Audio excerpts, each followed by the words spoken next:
السلام عليكم، أخباركم إيه؟ يا رب تكونوا بخير.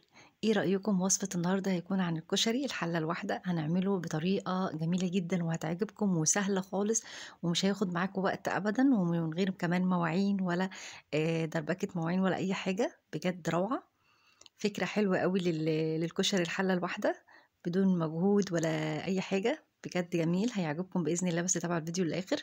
يلا بينا نشوف الطريقة إيه. أول حاجة مبدئيًا أنا زيت البصل ده أنا باستخدمه في كمالة الكشري، فباحط كمية كويسة وبانزل عليه بقى بالبصل اللي متقطع حلقات ومرشوش عليه شوية دقيق وباحمره زي ما حضراتكم شايفين كده بيطلع مقرمش.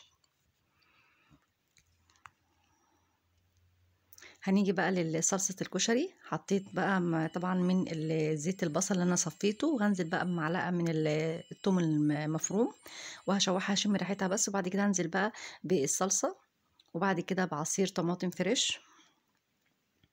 هننزل بقى بالتوابل، ربع معلقة من الكمون، كزبرة، وكمان رشة من الفلفل الاسود والملح والبابريكا.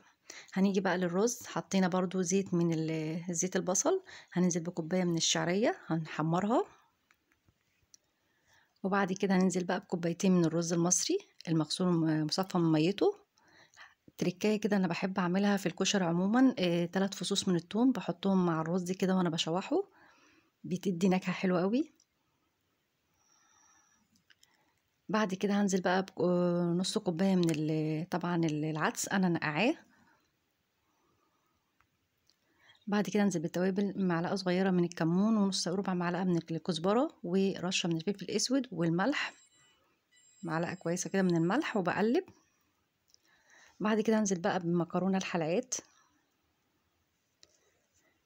قبل ما انزل بقى بالمكرونه سباكيتي هننزل بقى بالميه السخنه المغليه، يا دوبك بس تبقى عاليه عن المكرونه يعني بعليتين كده، وهنزل بقى بالمكرونه سباكيتي يعني هتغلي كده، وهدي عليها النار، وزي ما انتم شايفين ما شاء الله جميل جدا وطلع روعه ومفلفل. انا طبعا الدقه والشطه عملتها معاكم قبل كده، شايفين البصل جميل ازاي.